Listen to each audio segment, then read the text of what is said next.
Muy buenas amigos míos, ¿cómo han estado? Hoy les traigo el primer video de nuestra sección de electrónica robótica, un proyecto que habíamos venido trabajando hace algunas semanas, que los habíamos anunciado ya en el primer video del año, el video donde mostrábamos cuáles iban a ser los proyectos que íbamos a abordar durante este 2022, y así que el día de hoy comenzamos ya con esta sección. Después de la intro, comenzamos.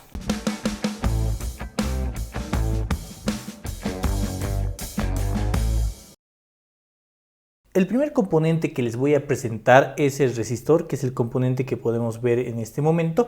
Ese resistor se encarga de poder limitar el flujo de corriente eléctrica a través de un circuito eléctrico. Vamos a poder notar que en cada resistor existirá una cierta cantidad de bandas. Estas bandas van a poder describir el valor de nuestro resistor. Para poder leer este valor, naturalmente nosotros tenemos que leer de izquierda a derecha, posicionando al costado de la derecha la banda más gruesa, que habitualmente tendrá un color dorado o plateado. Ahora, el valor que nosotros vamos a encontrar para la resistencia va a estar dado por un código de colores que se los voy a facilitar en esta tabla. Entonces, por ejemplo, para la primera banda que nosotros tenemos con un color rojo, podemos indicar que se estaría asociando a un número 2. Luego tendríamos nuestra banda de color morado que estaría asociada a un código 7.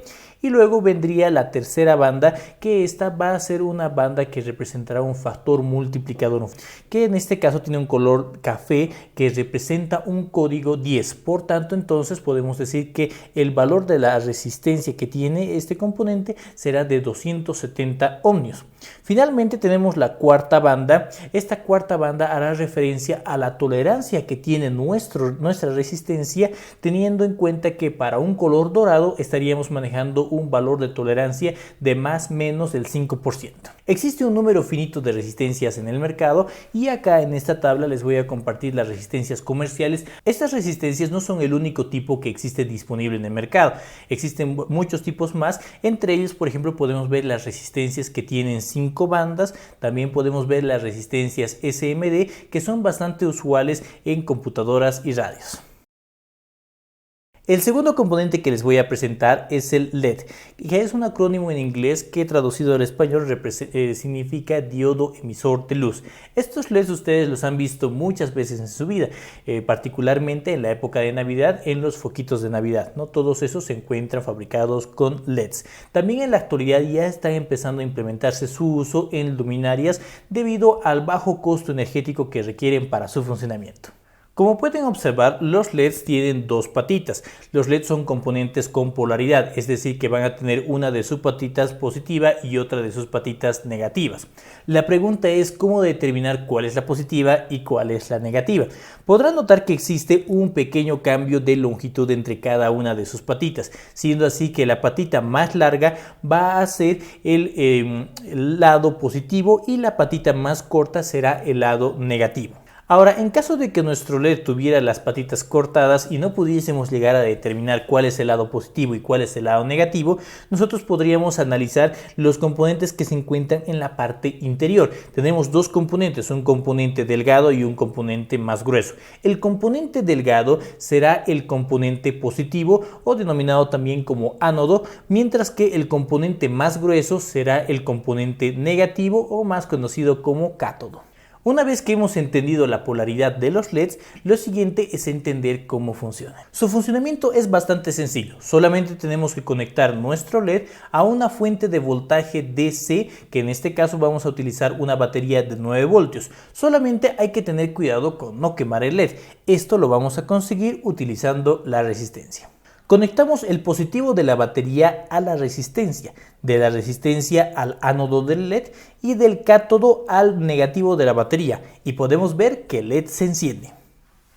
Todo esto gracias a que los electrones fluyen a través del circuito, haciendo que el LED se prenda. Entonces, ya que hemos explicado que el LED requiere de una resistencia para evitar que se queme, la pregunta que nos hacemos es ¿cuánto es el valor que tiene que tener la resistencia para que el LED encienda? Para esto utilizaremos la ley de voltajes de Kirchhoff, que dice que la sumatoria de voltajes en un circuito cerrado es igual a 0. No se preocupen, en videos posteriores explicaremos a más detalles las leyes de Kirchhoff.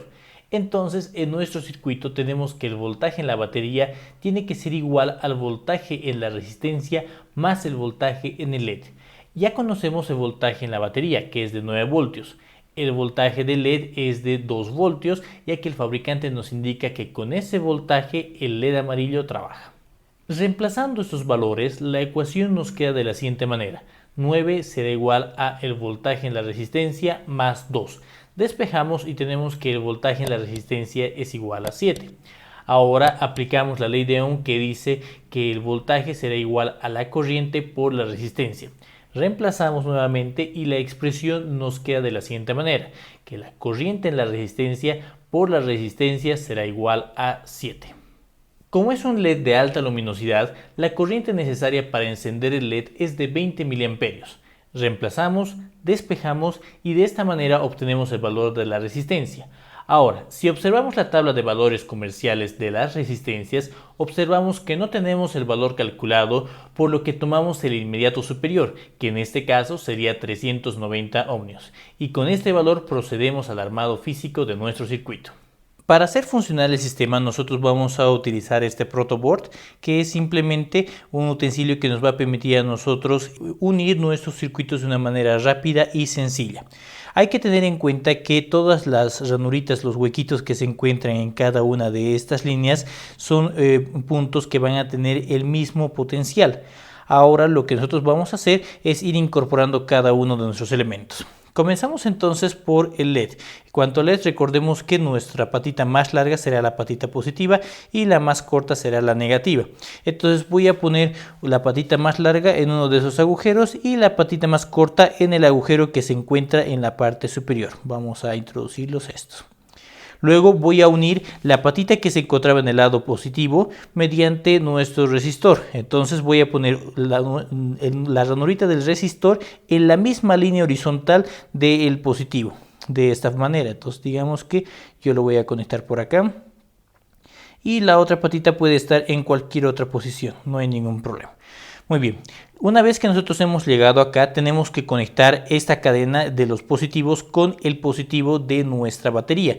Recordarles o comentarles que la convención de colores que nosotros manejamos para los cables va a ser de tal manera que el cable rojo será positivo y el cable negro será negativo. Entonces, nosotros simplemente vamos a buscar nuestro cable rojo, el cable positivo, y voy a unir esto en la línea que tendríamos en esta dirección, en la misma posición donde ha llegado el resistor. Para eso entonces vamos a empalmarlo, digamos que por acá. Lo vamos a meter con un poco de fuercita. En las placas nuevas quizás tenga un poquito de resistencia, solamente hay que presionar. Luego vamos ahora a unir el lado negativo, es decir, el cable negro con el lado negativo del LED. Para eso entonces vamos a la línea horizontal que nosotros teníamos ahí, digamos en esta posición, y lo voy a conectar. Como pueden ver entonces, el LED se prende. Ahora bien, como tarea les dejo la siguiente pregunta. ¿Qué es lo que ocurriría si primeramente conectamos la batería, luego el LED y finalmente la resistencia? ¿Qué va a ocurrir? ¿Va a lograr prender el LED? ¿Se va a quemar? ¿O directamente no va a ocurrir nada? Déjenme sus respuestas en los comentarios, que los voy a estar leyendo, voy a estar revisando qué es lo que piensan y vamos a dar respuesta a esa interrogante en el próximo video. También en el próximo video estaremos hablando de dispositivos de control como los pulsadores y los interruptores, así que esténse atentos al canal que se vienen temas muy buenos. Y bueno amigos míos, con esto hemos llegado al final de este video tutorial. Espero que les haya gustado y que les sea de muchísima utilidad. De ser así, no se olviden darle clic en el botoncito de me gusta, compartirlo con sus amigos y suscribirse a mi canal de YouTube para poder estar al tanto de mis siguientes publicaciones. Esto sería todo por esta ocasión, nos vemos muy pronto, muchísimas gracias.